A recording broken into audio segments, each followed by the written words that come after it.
Mayuresh, good morning. Chemical play पर आप अपनी राय दीजिए। आउट परफॉर्म की रेटिंग क्रेडिट स्विस तो बता रहा है जेबी केमिकल्स पर। उनका मानना है कि राजेल के इस अधिग्रहण के बाद मार्केट ग्रोथ जो है वो काफी इंटैक्ट होती दिखेगी।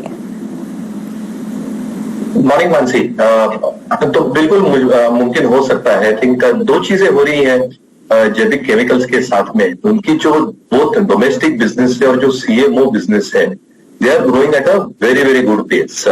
तो अगर हम इंडिया बिजनेस की बात करें, एक्विजिशंस को एक बार के लिए छोड़ देते हैं, हमें लगता है आई थिंक जो इंडियन रेवेन्यू ग्रोथ है in spite of an high base, I think एक 12 से 13% का एक बेयर मिनिमम बेस पे ग्रो करना चाहिए।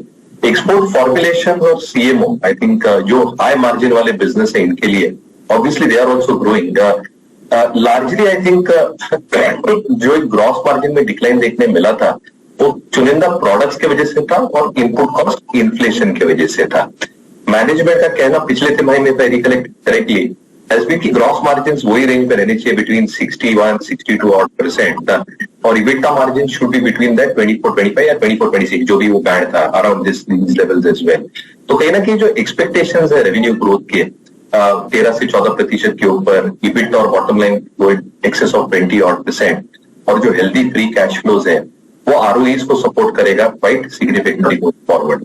मुझे लगता है आई थिंक की पिवट लेवल्स के बहुत आसपास है जेबी केमिकल्स। अगर ये लेवल्स ऑफ ऑलमोस्ट 2100 और रीच हो जाते हैं तो मुझे लगता है आई थिंक मोमेंटम ये स्टॉक में वापस आ सकता है। ठीक है, तो आपको ये जेबी केमिकल्स जैसे स्टॉक्स पर आपको मोमेंटम वापस आता हुआ दिख रहा है basis this news. Mayuresh, SRF पे जो जेफरीज की रिपोर्ट आई है और हालांकि उन्होंने उनके एक पर्टिकुलर प्लांट का दौरा किया और उसके बाद एक रेटिंग की सलाह दी है 2200 तक के, लेकिन आज जिस तरह से एसआरएफ, दीपक नाइट्रेट, थोड़ा सा म्यूटेड एक्शन तो दिख रहा है केमिकल स्पेस में। चाइना रीओपनिंग, ये कौन कौन किस किस इस केमिकल स्पेस में कौन कौन से स्टॉक्स के लिए मोमेंटम प्ले हो सकता है? आई थिंक प्रियंका, जैसे हमने लास्ट टाइम भी बात की थी, आई थिंक जो कॉमन कमोडिटी केमिकल्स है जहां पे चाइना का एक बहुत बड़ा हिस्सा रहता है, वहां पे प्राइसिंग प्रेशर आ सकता है China रीओपन्स quite aggressively.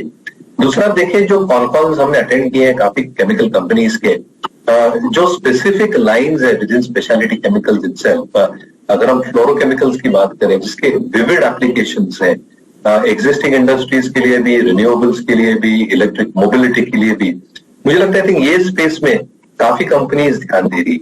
Obviously Gujarat fluoro is one of the largest in terms of having a lot of diversification with this space. But SRF भी आई थिंक जो इन्होंने नए 2 प्रोडक्ट्स इंट्रोड्यूस किए हैं, जो R125 का इनका कैपेसिटी एक्सपेंशन चल रहा है और ट्रेंड्स मैनेजमेंट को दिख रहे हैं, मुझे लगता है within specialty chemicals I think जो चुनिंदा कंपनीज हैं which are probably having a significant advantage in over China, और जहां पे इनपुट कॉस्ट्स की इतनी डिपेंडेंसी नहीं है चाइना के ऊपर, डिवर्सिफाइड सोर्सेज है, मुझे लगता है ऐसे सब कंपनीज पे ध्यान देना चाहिए। Fluoro chemicals as a space can do exceedingly well within the speciality chemicals. यहाँ पे थोड़ा एसआरएफ का भी है, नवीन का भी है, गुजरात फ्लोरो का भी है। तो with in specialty chemicals Priyanka, fluoro chemicals पे डेफिनेटली ध्यान चाहिए। ये अब मयूरेश, अभी आप कह रहे थे एक्सेंचर की कमेंट्री ध्यान देने के लिए बहुत इंपॉर्टेंट रहेगी आईटी स्टॉक्स के ऊपर इंपैक्ट के लिए, जरा वो पॉइंट समझाएं। तो अजय जी, क्या हुआ है कि एचसीएल टेक ने एक रिवीजन किया है डाउनवर्ड साइड के ऊपर। एक्सेंचर के कल नतीजे हैं। नाउ एक्सेंचर की जो एक स्ट्रक्चरिंग है बिजनेस मॉडल के हिसाब से is very very close to our IT outsourcing companies. कल नतीजे भी है और कल इनका जो गाइडेंस था FY23 को लेके 8 to 11% कॉन्स्टेंट करेंसी का, ये बहुत महत्वपूर्ण रहने वाला है IT sector as a whole के लिए। अगर ये गाइडेंस ट्वीक करते हैं at any count, higher end से लोअर एंड के ऊपर या लोअर एंड थोड़ा लोअर करते हैं, तो मुझे लगता है I think there is definitely some element of pain जो शायद ट्रांसलेट हो सकता है from the first quarter of the next calendar year. इसलिए मुझे लगता है एक्सेंचर के कल नतीजे और गाइडेंस एक इन्फ्लेक्शन पॉइंट बनेगी पूरे आईटी सेक्टर। बिल्कुल।